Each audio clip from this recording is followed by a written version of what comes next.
ये पाठ इस पर केंद्रित है कि परमेश्वर ने दो भाइयों कैन और हाबिल से क्यों अलग अलग रीति से प्रतिक्रिया की।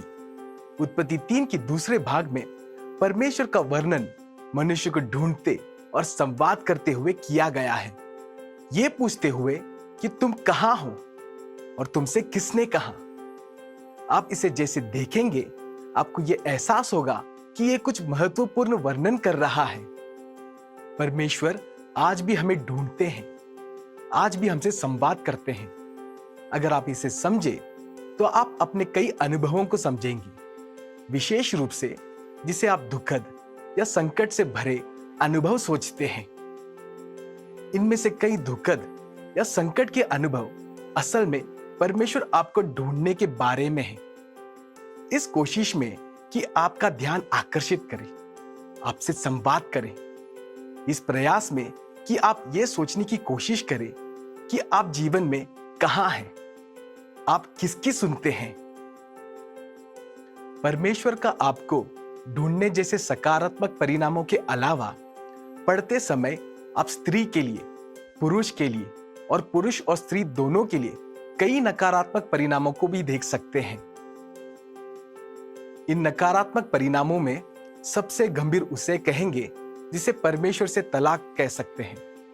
वे परमेश्वर से तलाकशुदा और वाटिका से बेदखल हुए। इसका संप्रयोग कमाल है। यह संभव है कि इसका संप्रयोग परमेश्वर का मनुष्य से संदेश कुछ इस प्रकार है, यदि तुम मेरा वचन पहला रखना नहीं सीखोगे तो तुम धरती से बेदखल हो जाओगे। अध्याय 4 में पाप में गिरने का एक और परिणाम है मानवीय टकराव। मानव हमेशा एक दूसरे से टकराव में है। मानव अपने भागीदार से टकराव में है। पति पत्नी के रूप में मानव अपने बच्चों से और अपने माता पिता से टकराव में है। मजदूर और शासक के बीच भी टकराव है। अंतरराष्ट्रीय टकराव है। राष्ट्र और लोग एक दूसरे के विरुद्ध हैं। एक टूटे और स्वार्थी दुनिया में टकराव एक बड़ी समस्या बन चुकी है। उत्पत्ति अध्याय 4 में परमेश्वर कुछ प्रमुख कारणों का साझा करते हैं जो टकराव लाती है, और कुछ ऐसे समाधान जो टकराव को हल कर सकती है। शायद इस कहानी को आपने पहले नहीं सुना होगा, लेकिन आप इन भाइयों से परिचित होंगे क्योंकि वे हमारे जैसे ही हैं। उनके नाम कैन और हाबिल हैं। कैन परमेश्वर को भेंट चढ़ाते हैं, और क्योंकि वो जमीन जोतने वाले किसान हैं, जो कुछ कैन ने उगाया उसमें से परमेश्वर को भेंट चढ़ाई। उनका भाई हाबिल एक चरवाहा होने के कारण पशु की बलि चढ़ाई। अगर आप कहानी को ध्यान से पढ़ेंगे तो आप देख सकते हैं कि वो ये कहती है परमेश्वर ने कैन के भेंट को नहीं स्वीकारा क्योंकि उन्होंने कैन को नहीं स्वीकारा। ठीक वैसे ही वचन कहता है परमेश्वर हाबिल और उसके भेंट से प्रसन्न थे। तो ये इस बात को दर्शाता है कि परमेश्वर भेंट से इसलिए प्रसन्न थे क्योंकि वे हाबिल से एक मनुष्य के रूप में प्रसन्न थे। कुछ लोगों ने यह सुझाव दिया है कि कैन के साथ समस्या यह थी कि वह हाबिल की तरह एक पशु बलि लाने में विफल रहा, जिससे वे मानते हैं कि उन्हें ऐसा करने का निर्देश दिया गया था। हालांकि वचन में ऐसा कोई आदेश दर्ज नहीं है। आप इस पाठ में 2 यूनानी शब्द सीखते हैं। पहला वाला एक्सेजीसिस। यूनानी में एक्स का मतलब किसी में से या किसी से बाहर निकालना। बाइबल का स्पष्टीकरण करते समय एक्सेजेसिस मतलब संदर्भ में जो लिखा गया है उसके आधार पर लेखक के इरादों को बाइबल के अंश में से बाहर निकालना है। दूसरा यूनानी शब्द जिसका हम परिचय देना चाहते हैं वो उसका विपरीत शब्द है आइसेजीसिस। यूनानी शब्द आइस एक्स का विपरीत है। एक्स का मतलब किसी में से या किसी से बाहर, तो आइस का मतलब किसी में से या किसी के अंदर। तो बाइबल स्पष्टीकरण में आइसेजीसिस तब होता है जब कोई पाठक बाइबल के अंश में कुछ ऐसा डालता है जो वहां नहीं था। वो लेखक से नहीं वरन वचन के बाहर से आता है, पाठक के दिल और मन से, जो उस वचन पर मजबूर किया गया है। आइसेजीसिस इसलिए गलत है क्योंकि वो बेईमानी का प्रकार है। वो सटीक रूप से ये प्रस्तुत नहीं करता है कि एक व्यक्ति के संवाद का क्या अर्थ है, वो क्या कहते हैं या क्या लिखते हैं। ये गलतियां वचन से गुणित होती हैं क्योंकि ये लेखक को पवित्र आत्मा से लिखी गई प्रेरणा को पाठक के विचार और राय से प्रतिस्थापित करती है। ये अपनी राय और विचारों को दैविक आधार का भार देती है जिससे वे दूसरों को हेर फेर कर सके।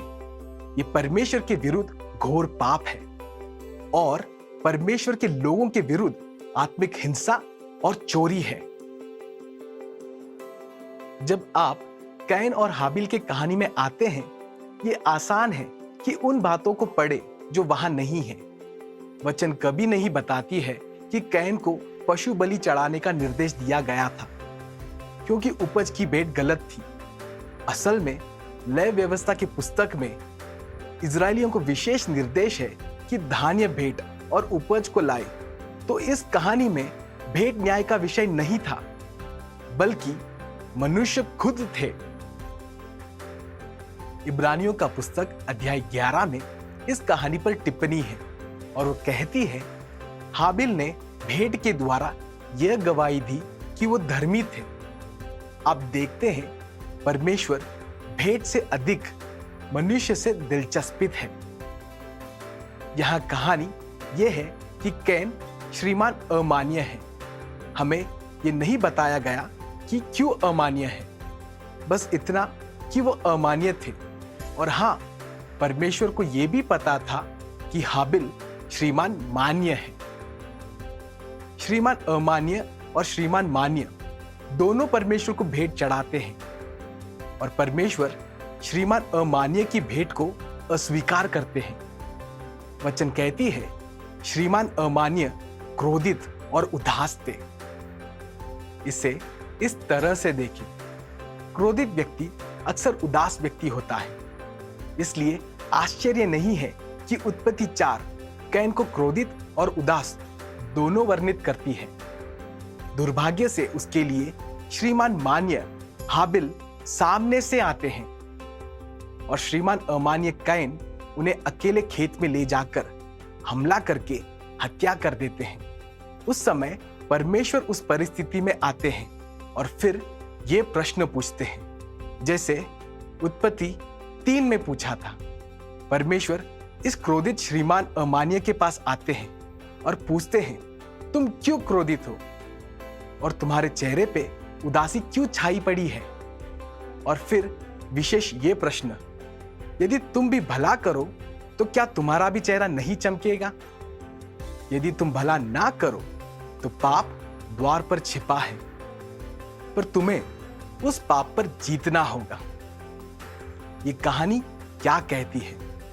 निश्चित हमें एक गतिशील संदेश देती है। क्या आप क्रोधित व्यक्ति हैं? क्या आप उदास व्यक्ति हैं? जब आपको क्रोध आता है, क्या आप उदास होते हैं? जब कभी आप क्रोधित होते हैं, तब अपने आप से यह प्रश्न पूछे जाने का सही समय है, आप क्रोधित क्यों हैं?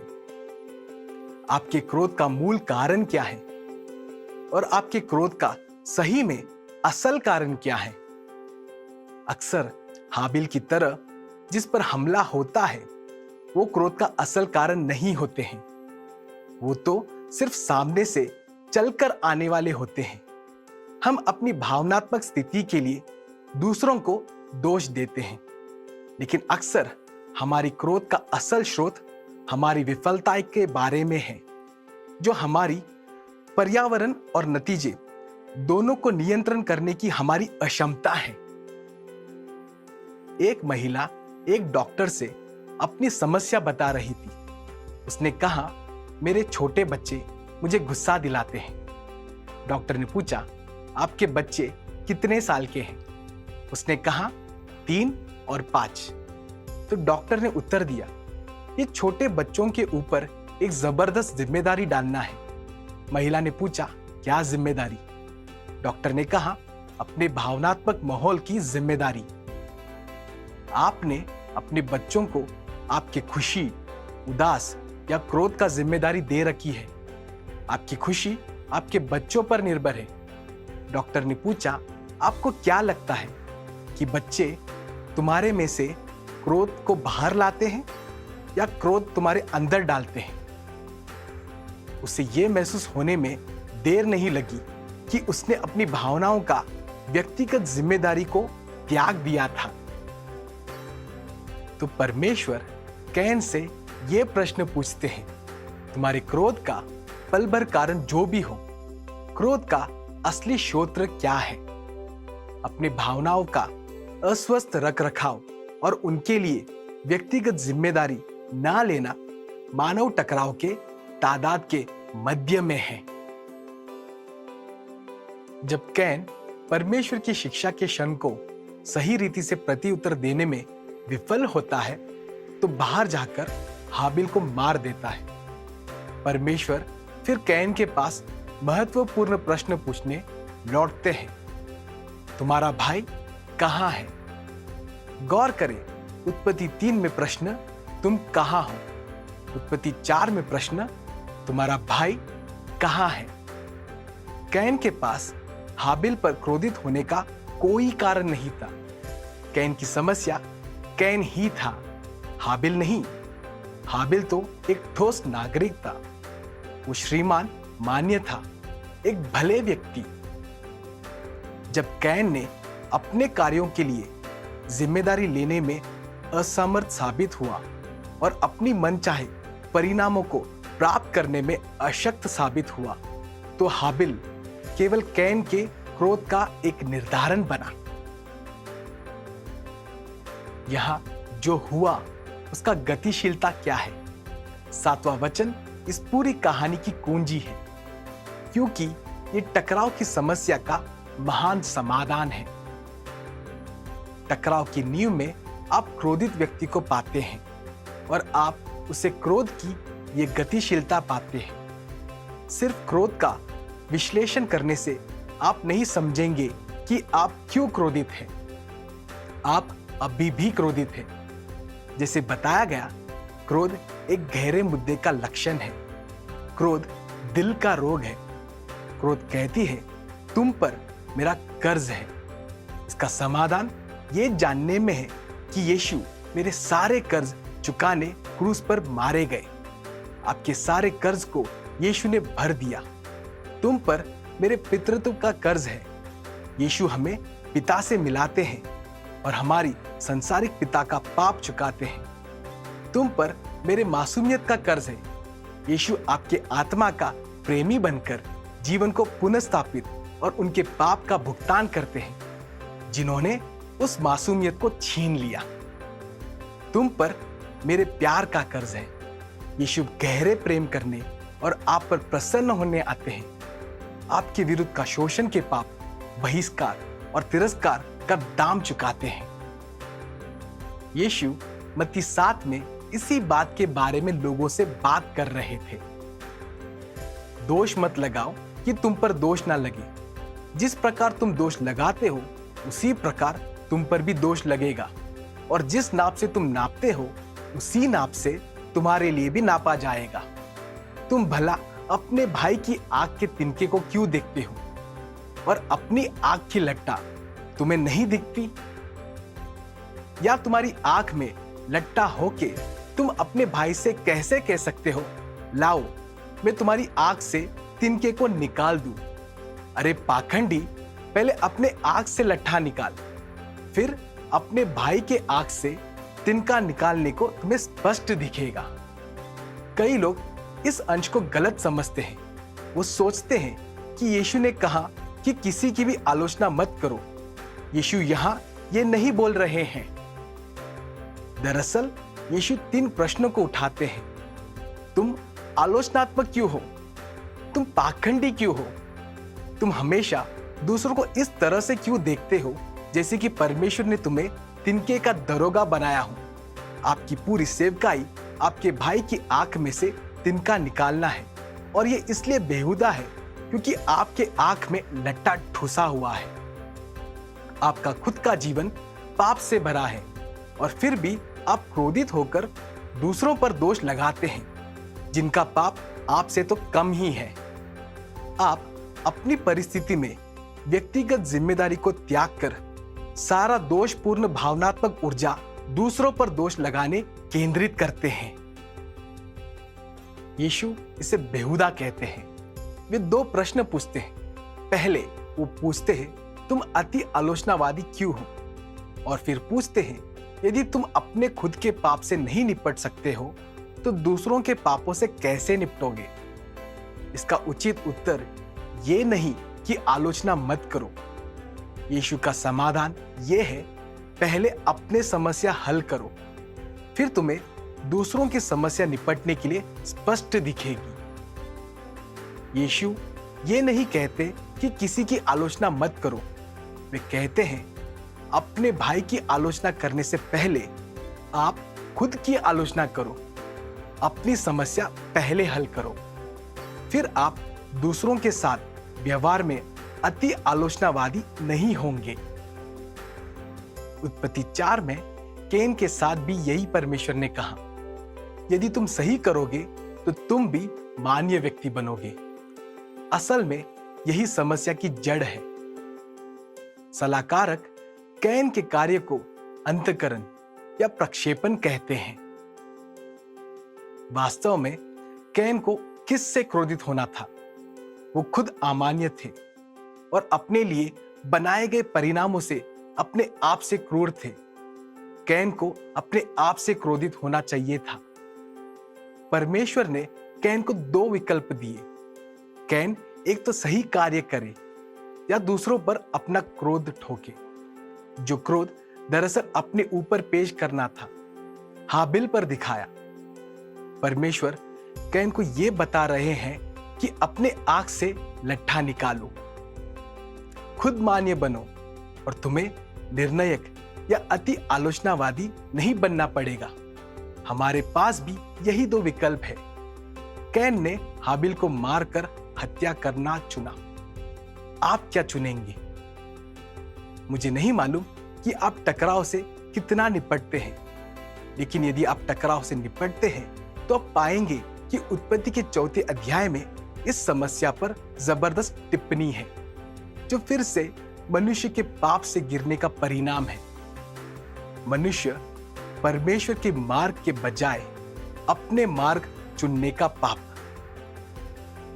उत्पत्ति 5 और 10वें अध्याय में आप निरंतरता को देखते हैं। वचन में इसका ऐतिहासिक दृष्टिकोण है। हमारा उद्धार और हमारा उद्धारक कैसे आए, इसका ऐतिहासिक संदर्भ देने के लिए परमेश्वर हमें एक सुंदर ऐतिहासिक निरंतरता देते हैं। इसी कारण आप वचन में वंशावली को पाते हैं। जब आप उत्पत्ति 6 से 9 में आते हैं तो आप उसे देखते हैं जिसे तबाही कहते हैं। आप यहाँ मनुष्य के चरित्र और परमेश्वर के चरित्र के बारे में कुछ सीखते हैं। मनुष्य का चरित्र उसके पाप में गिरने के कारण एकदम भ्रष्ट हो चुका था।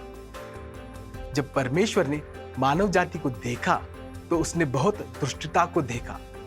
सिर्फ निरंतर बुराई, सार्वभौमिक भ्रष्टाचार और हिंसा। आप उत्पत्ति 6 से 9 तक और भी कुछ सीखते हैं। जल प्रलय की कहानी परमेश्वर के चरित्र के बारे में है। जैसे आप इसे पढ़ते और सीखते हैं, अपने आप से परमेश्वर के चरित्र के बारे में प्रश्न पूछिए। सबसे पहले, क्या परमेश्वर वैयक्तिक है?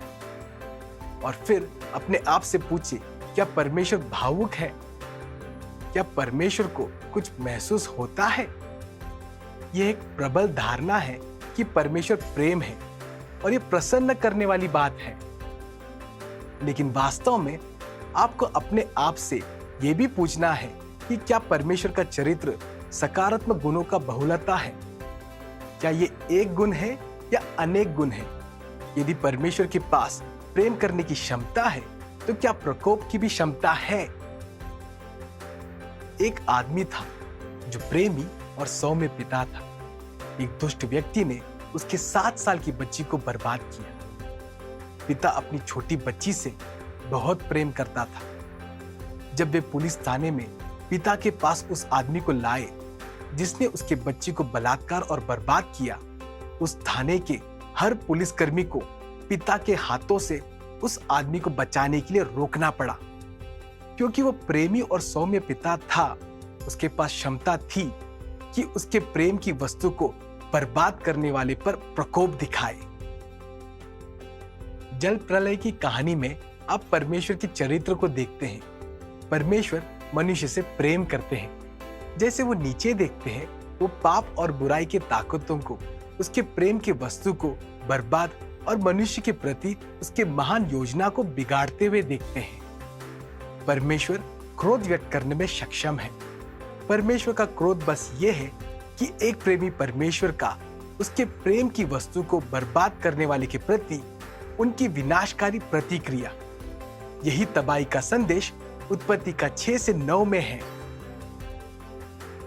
अंत में आगे पढ़ने के लिए एक सुझाव, उत्पत्ति 4 में कैन और हाबिल के इस परिचित कहानी को फिर से पढ़े।